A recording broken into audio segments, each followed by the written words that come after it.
A noble lord collapses against cold marble floor. A curved silver dagger quivers in his chest. Dark blood spreads slowly. One down. But this is not where her story began. It started 10 years earlier, in the slums. The noble council released Titans into the protest districts. They called it the Titan Feeding. Thousands perished. A silver-haired girl screamed as her family was crushed.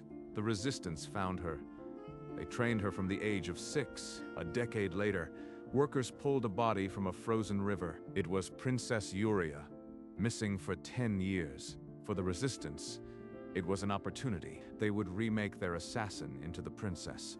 Sumire was the right age and build. When the bandages fell away, Sumire no longer existed. Only the false princess remained. No one will know the truth. I am Princess Yuria now. The palace gates loomed ahead. Sumire straightened her gown, ensuring the concealed blades lay flat beneath the crimson silk. Inside the grand hall, courtiers turned to stare. The missing princess had returned, and the whispers were deafening. Mother, forgive my long absence. I am ready to serve the crown once more. Your return is unexpected, but we shall see what you remember of courtly duty. Sister, you don't look well. Is the weight of resurrection so heavy? The dead carry no weight, Kaori. Only the living feel burdens. That night, she stood before the mirror. The reflection was a stranger's face, but the hatred in her eyes was her own. Lord Varnon was the first on the list. He rode out each dawn without guards, confident in his untouchable power. A steep ravine on the eastern trail. A loose saddle girth. No one will suspect a thing. By the week's end, the royal hunt would begin. And for Lord Varnon, it would be his last. The horse reared. Lord Varnon's saddle girth snapped cleanly. He fell backward into the ravine, his scream swallowed by the forest. And so it begins. No one will know. It wasn't a true accident. By evening, the body was discovered. The court buzzed with shock. A hunting mishap, they called it. But Princess Kaori's eyes narrowed. Such a pity about Lord Varnon. He was an experienced rider. Strange that his saddle would fail like that. Don't you think, sister? The forest takes even the most skilled. We should mourn, not question fate. He served the kingdom well. That night, Kaori crept to the stable. The girth had not snapped. It had been sliced clean through. This was no accident. Someone wanted him dead. But who and why? At the funeral, Sumir's grief was impeccable. But from across the chapel, Kaori's gaze remained unbroken. She suspects something. I must be more careful. You are hiding something, Yuria. I'll find out what it is. 2 weeks later, at a grand banquet, Lord Felton tasted his wine and never drew another breath. The healer called it a weak heart. 2 down. The poison I slipped into his goblet was untraceable. The third death came faster. Lord Draven, drunk and provoked, lunged at a rival on the high balcony and tumbled over the rail. Another noble dead? This isn't coincidence. The court's blind if they can't see it. Kaori began following Sumire at court gatherings, her eyes never leaving her sister. She's watching me. If she follows one more time, I might have to silence her. One evening, Sumire dropped a handkerchief near the servants' quarters. Kaori found it, stained with fresh blood. I know it's you, but I need proof. The palace guards doubled their patrols, but Sumire was already deep into planning the 4th death. She's getting too close. I can't let her unravel me. Under a moonless sky, Lord Atherton strolled alone through the eastern garden, unaware of the shadow trailing behind the rose trellis. A blade flashed once. The noble crumpled into the flower bed, and only the sound of trickling Fenton water witnessed his final gasp. 3 down. But wait. Footsteps. Someone is coming. Kaori, restless in the night, had entered the garden just in time to see a silhouette vanish behind the statue. She hurried forward. What was that? Someone is hurt. She saw me. If she turns further, she'll find my face. But Kaori's foot brushed a fallen rose. Its white petals were stained crimson, and one clung to the edge of her slipper. This blood is fresh. The murderer must still be here. Sumire waited until Kaori rushed to call for guards, then melted into the servant passages. She had escaped, but Kaori had proof. She has a blood-stained petal now. I can't kill her. She's the only one who questions the court's blindness. The blood-stained petal lay on her desk, a silent accusation. The deaths matched the nobles who orchestrated the feeding. Someone is avenging the slums. She closed her eyes and saw the past, a little princess clutching the railing as the sky turned orange with fire. I was powerless then. I swore I would never be powerless again. But she had been powerless, year after year, as the council tightened its grip and the queen turned a blind eye. If she is killing them, she is doing what I could not, what I should have. Kaori's hand trembled. She could report her sister, or she could hear the truth. Number, I need to face her, alone. She wrapped the petal in a handkerchief and walked toward the east wing, where Sumire's chambers lay in shadow. And outside the door, she raised her hand to knock. The truth lay beyond, and she would have it. The knock came, soft but deliberate. Sumire's hand found the curved dagger beneath her gown. She had expected guards. Yuria, I know you are in there. Open the door, or I'll break it down. The latch turned and Kaori pushed inside, a handkerchief clenched in her fist. What is that? A flower? Why do you bring such a thing? It's proof. I found it where Lord Atherton died. The blood is still fresh. Proof of what? That you were in the garden at night? Proof that you are the one killing them. And I say, keep doing it. Sumire's blade rose, aimed at Kaori's throat. But the other princess did not flinch. You think I'd stop you? I've dreamed of their deaths since I was a child. The dagger clattered to the floor. Kaori stepped close and pulled the false princess into a fierce embrace. The embrace broke, but not the new bond. Kaori spread a map across the table. Lord Savoy takes the alley behind the Opera House every Thursday. Alone. Then Thursday he dies. We'll make it look like a robbery. Under the arched alley, a blade flashed once. Lord Savoy fell without a scream, his purse untouched. 4 down. With Kaori's help, this felt almost too easy. The 5th was quieter. Lord Theron's morning tea never tasted quite right, and his heart simply stopped. While searching the old records for the next target, Sumire's fingers brushed a hidden compartment behind a loose stone. The brittle letter read, "Dearest Yuria, your insight into the protest districts was invaluable. The Titan feeding will proceed as you suggested." Yuria had suggested the feeding? The Resistance's story was a lie. Sumire's purpose had been built on a rotten foundation, and she had no idea who to trust. A second letter bore the Queen's handwriting. Yuria, your slum maps were precise. The feeding will be remembered as a noble triumph. Yuria didn't just know about it. She helped design it. I'm wearing her face to avenge a crime she committed. Without a word, Sumire left the tunnel and found Kaori in the library, where she laid both letters on the table. I was sent to avenge the feeding. But the princess I am impersonating orchestrated it with the queen. Then, you are not Yuria. You are someone else entirely. I am a blade they sharpened. Nothing more, but I won't stop until the last guilty noble is dead. A flash of memory from the palace gallery. A portrait of a young Yuria beside the queen, both with hands stained in metaphorical red.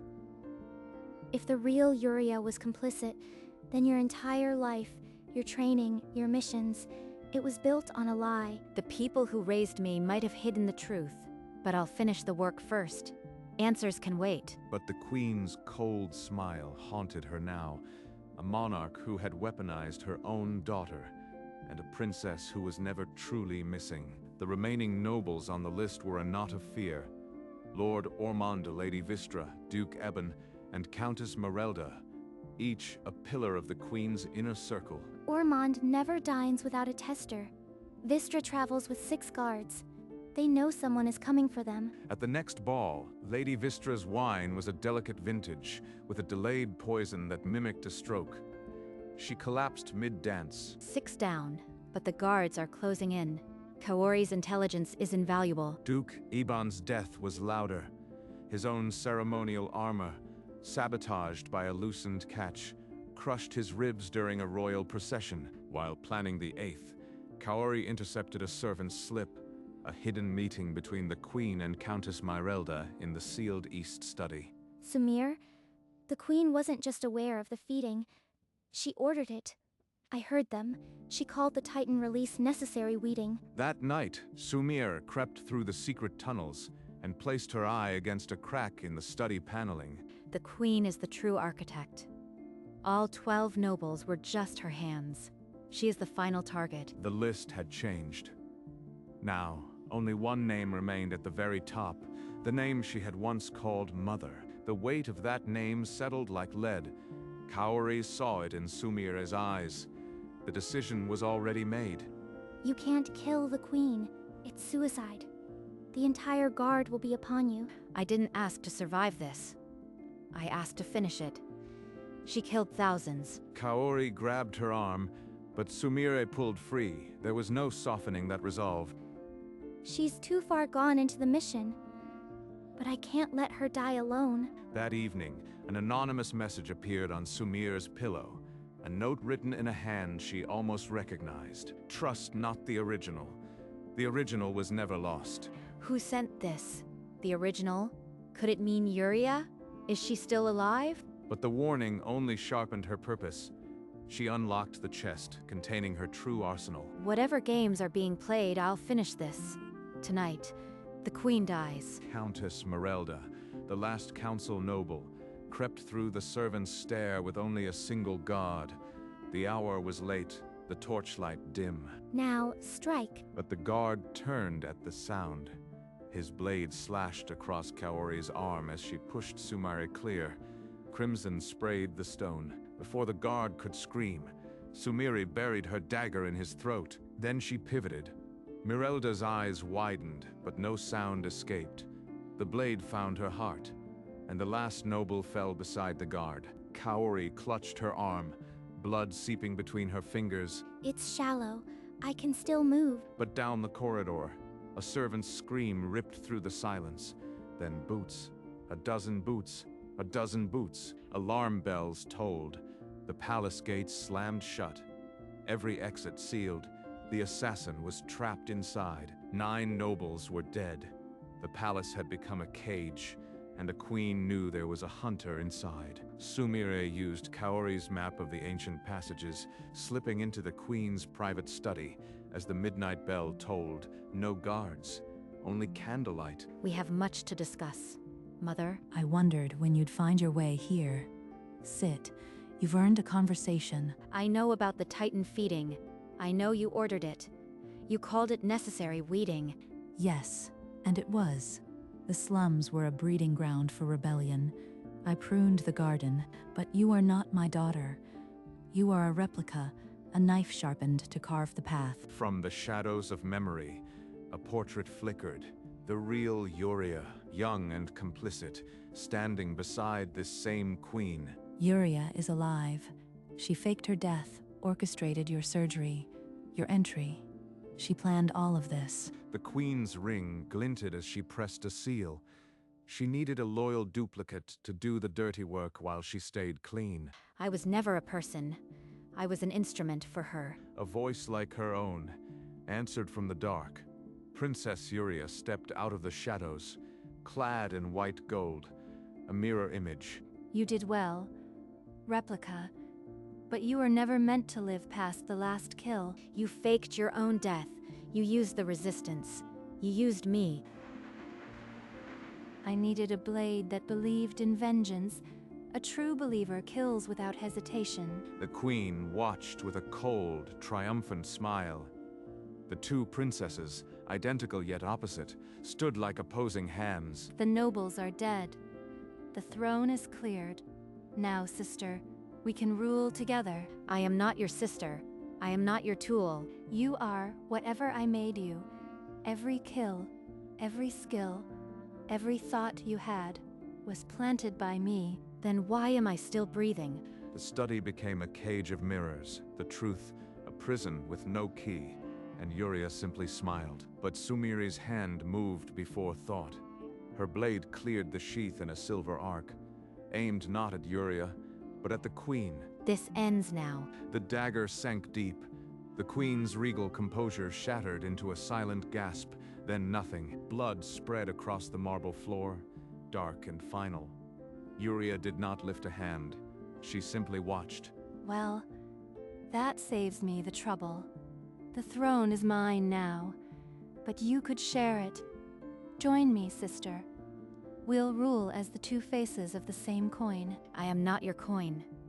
I am not your face. I am Sumire.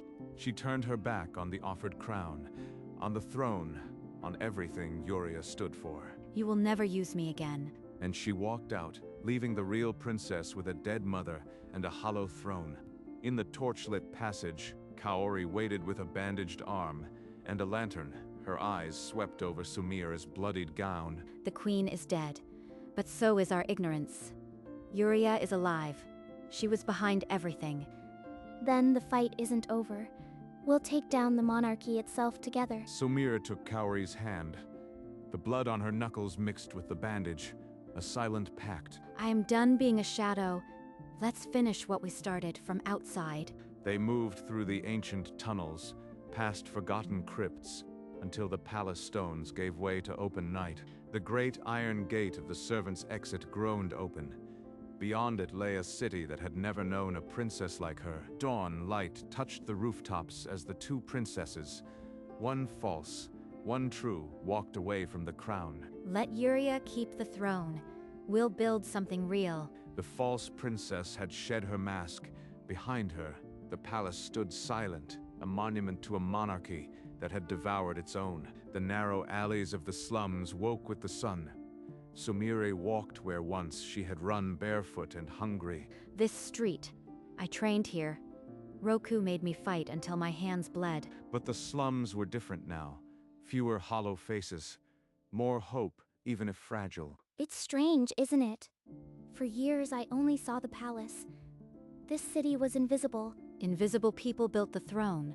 Invisible people bled for it. I was one of them. Sumire stopped at a crumbling wall, a memory of a younger self leaping from it during training.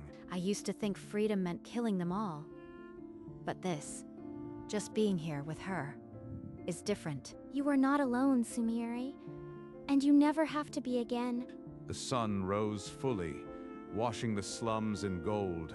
For the first time, Sumire felt the weight of her mask lift completely. The fight isn't over, but I am no longer just a blade.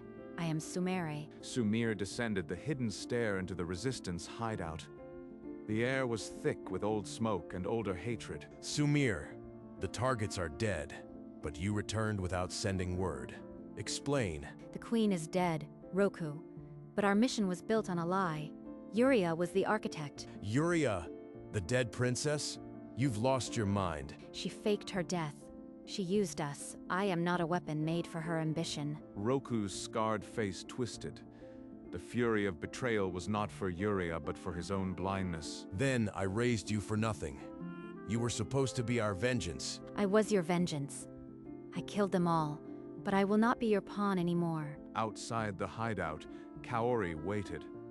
When Sumire emerged, no words were needed. They walked away together. Goodbye, Roku. The resistance is yours. My life is mine. On the city's western edge, they found an attic room with a sloping roof and a window that caught the sunrise. It's not a palace, but it has more light than the throne room ever did. Sumire pushed open the shutters fully. Dust motes danced in the beam, and the noise of the waking city drifted up. No hidden passages, no eyes watching, just air and light. We'll start by listening. The vendors, the stevedores, they know where the system cracks. They spoke until the candles burned low, mapping a new war not with blades, but with knowledge. I was once the blade. Now, I can be the voice. The next morning, she helped a neighbor lift a water barrel. Her hands, once trained only for killing, learned to carry another's burden. Sumire, you are smiling. I think I am. In the palace, Uriah sat upon the throne. The crown felt heavier than she had imagined. The nobles are gone. The queen is dead. The kingdom is mine. So why does it feel so empty? She glanced at the empty seat beside her, the sister throne, meant for Sumire. She refused. The one person who shared my face, my blood, chose a life of poverty over ruling at my side. For a moment, the mask cracked. Not gloating, not triumph, just a profound, unspoken loneliness. I won. I have everything I ever planned. Yet I sit here, and the silence is louder than any scream. The golden crown gleamed, but it cast no warmth. The throne she had killed for was just a chair.